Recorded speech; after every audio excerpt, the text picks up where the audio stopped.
అమ్మ నమస్తే. నమస్తే అమ్మా జయలక్ష్మి. జయలక్ష్మి చక్కగా చెప్పారు. అదే. నాకు ఫుల్ నేమ్ పిలవడం ఇష్టం అమ్మా. మా అబ్బా! పిల్లల్ని కూడా నేను ఫుల్ నేమ్ పిలుస్తా. అవునా? ఇన్నాళ్ళు జయ అనే అనుకున్నాను. ఓకే. ఓకే. ఇప్పుడు జయలక్ష్మి అని తెలిసాక పూర్తి పేరు పెద్దవాళ్ళు ఎందుకు పెడతారు? హ్మ్. ఒక ఉద్దేశంతో పెడతారు. పూర్తి పేరుతో పిలిస్తేనే ఆ పేరుకి అందం. అబ్బా! వినటానికి భలే ఆనందంగా ఉంది. అందరూ జయానే అంటారు తప్ప జయలక్ష్మి అనరమ్మా. నేను చక్కగా జయలక్ష్మి అంటా. ఇవాల్టి ఓకే. నుంచి జయలక్ష్మి అనే పిలుస్తా. ఓకే. ఆ! మీరు జయలక్ష్మి అన్నారు కదా! హ్మ్. సో, అందులో నుంచి ఒక టాపిక్ తీసుకుంటున్నాను చూడండి. తీసుకోండమ్మా. లక్ష్మీదేవి స్థిరంగా ఉండాలంటే ఏం చేయాలి? అది. ఎంత బాగా అడిగారమ్మా. లక్ష్మీదేవికి చెంచల అని పేరు. హ్మ్. చెంచలాయ నమః పాదౌ పూజయామి, చపలాయ నమః జానుని పూజయామి అని ఆవిడని పూజిస్తాం. ఆ!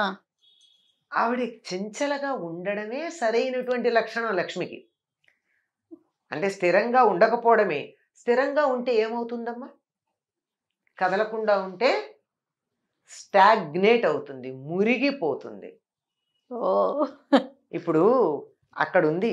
హ్మ్. మనకి స్విస్ బ్యాంక్‌లో మన వాళ్ళకి చాలా మందికి డబ్బుంది. ఆ! ఏమైంది? అలానే ఉంది.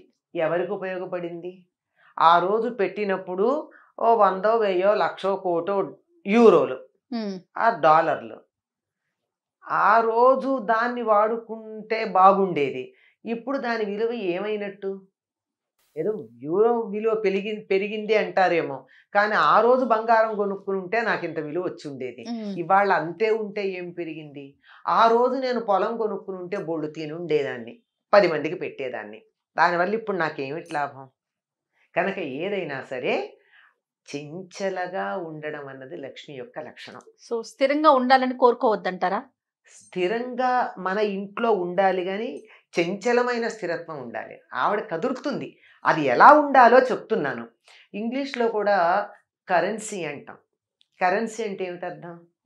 కరెంట్. ఓహో! ప్రవాహశీలము. ప్రవహిస్తుంటేనే దానికి విలువ. కదలాలంటే ఎప్పుడు కదులుతుందమ్మా? వెళ్ళిపోవడం కాదు గదా! ఆ! వస్తూ ఉంటుంది, వెడుతూ ఉంటుంది. వస్తూ ఉంటుంది, వెడుతూ ఉంటుంది. ఓహో! నీళ్లు అలా ప్రవహిస్తూ ఉంటే స్వచ్ఛంగా ఉంటాయి. ప్రవహించకపోతే వాసనొస్తాయి. వాసనొస్తాయి. నీరు స్వచ్ఛంగా ఉండడానికి ప్రవాహం ఎంత అవసరమో, ధనం కూడా దాని విలువ కలిగి ఉండడానికి అది ప్రవహిస్తూ ఉండాలి. వస్తూ ఉండాలి, ఇక్కడ ఉండకూడదు వెళ్ళి, మళ్ళీ అది వెళ్ళి రీజనరేట్ అవుతూ ఉండాలి. సరే. వస్తూ ఉండాలంటే ఏం చేయాలో చెప్పండి? అది. మీరట్లా అడిగారు. అది బావుంది. ఎందుకంటే, హ్మ్.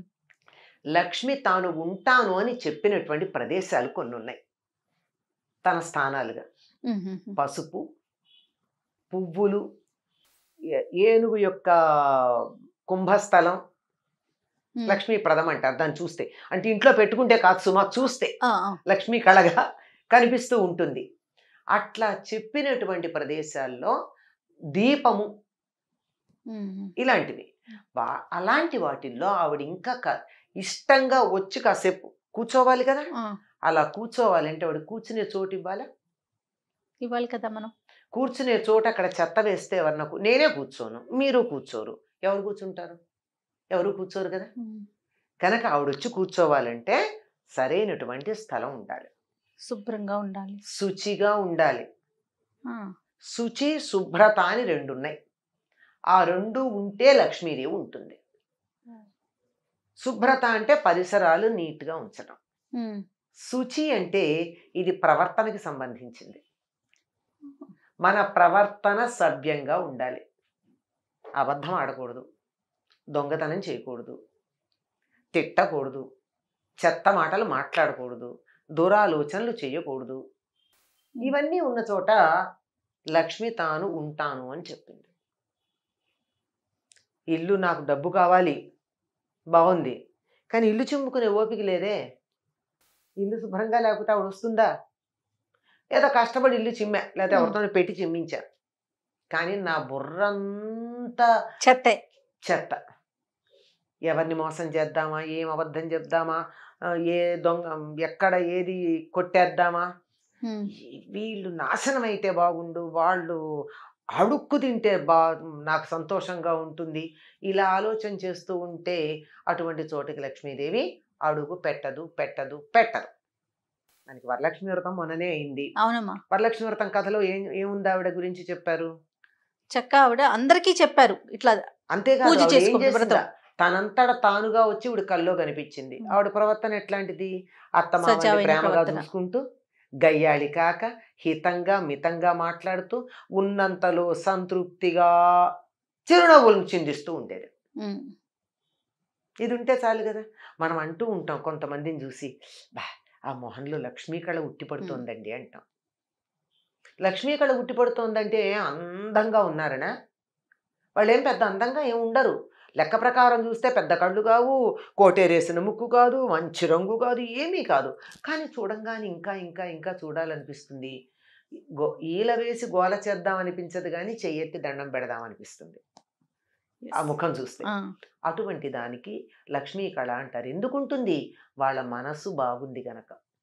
లక్ష్మి స్థిరంగా ఉండాలంటే చాలా మామూలు ఇవన్నీ కాస్త వేగ్గా అనిపిస్తే మామూలుగా ఒక ఫార్ములా లాగా చెప్పాలి అంటే, సూర్యోదయానికన్నా ముందు గుమ్మంలో ముగ్గేసుకుని ఇళ్ళు చిమ్ముకుని ఇంట్లో అందరూ స్నానం చేసి ఉంటే ఆ ఇంటికి లక్ష్మి వస్తుంది. ఆలోచించండి ఎంతమందికి వీలవుతుందో. అది సూర్యోదయం తర్వాత మంచాల మీద మనుషులు కనపడితే ఇప్పుడు మన పని లేదులే ఇక్కడ అని అలా ఆవిడ వెళ్ళిపోతుందట, గుమ్మం దాకా వచ్చి కూడా. ఆ లోపలే అందరూ మెలకువ తెచ్చుకోవాలి.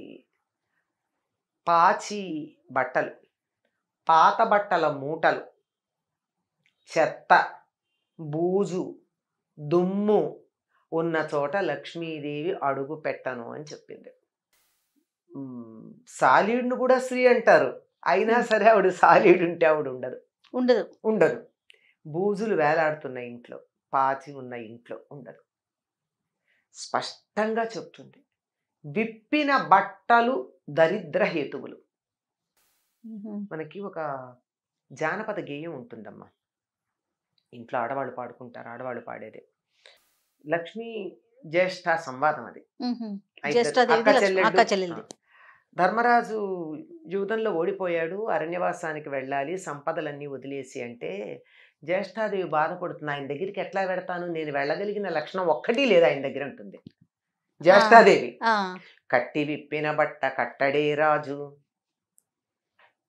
ఆడి విడిచిన నీరు ఆడడే రాజు. ఎట్లా పెడతానమ్మా నేను? ఒకసారి కట్టుకున్న బట్ట మళ్ళీ కట్టుకోడు, ఆయన దగ్గరికి ఎట్లా పెడతాను? ఒకసారి కట్టుకుని విప్పిన బట్ట దాంట్లో జ్యేష్ఠాదేవి ఉంటుంది అంటే మలినం ఉంటుంది కదా. అవును. అందుకని ఆయన ఎప్పుడు అట్లా ఉండడు, శుచిగా ఉంటాడు కదా, నేను ఎలా పెడతాను ఆయన దగ్గరికి? ఆడి విడిచిన నీరు ఆడడే రాజు. ఒకళ్ళు స్నానం చేసి వదిలిపెట్టిన నీళ్లు మళ్ళీ స్నానం చేయడం అంటే, మన వాళ్ళు మీకు గుర్తుందో లేదో ఇంట్లో చెప్తారు, ఒక పూర్వకాలం 10 మంది ఉన్న కుటుంబాల్లో ఒకళ్ళ తర్వాత ఒకళ్ళు స్నానాలు చేస్తూ ఉంటే, ఒకళ్ళు స్నానం చేశాక మిగిలిన నీళ్లు పారబోసేస్తారు తప్ప అందులో ఇంకోళ్ళు ఉన్నాయి కదా అని వాడరు. ఒకళ్ళు స్నానం చేసి వదిలిన నీళ్ళని ఇంకోళ్ళు స్నానం చేయకూడదు, అది దరిద్రం. ఇలాంటివి ఏవైతే ఉన్నాయో ఇవన్నీ చాలా చెప్తాయి. చేటలో పళ్ళను చెరపడే రాజు, ఇలాంటివి చెప్తుందంటే అంటే పాపం లక్ష్మీదేవి కూడా ఉంటుంది. నిజమే, మరి నేను మాత్రం వదిలిపెట్టి ఎట్లా పెడతాను ఈ లక్షణాలు ఉన్నవాడిని అని లక్ష్మీదేవి అంటుంది. సో తాను వెళ్తాను అంటుంది. ఈవిడేమో నేను ఆయన్ని వదలలేనంటుంది. ఇలా జ్యేష్ఠాదేవి ఉంటే ఆయన దగ్గరికి నేను వెళ్ళలేను, ఒక్క లక్షణం కూడా లేదు నేను వెళ్ళాలంటే అని ఆవిడ అంటుంది.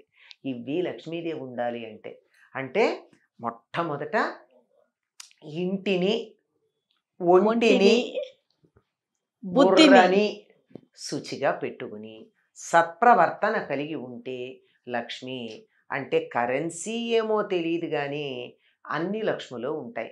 ఆరోగ్య లక్ష్మి, సంతాన లక్ష్మి. సంతాన లక్ష్మి అంటే 10 మంది సంతానం కాదు, ఉన్న సంతానం సంపదలాగా ఉండడం.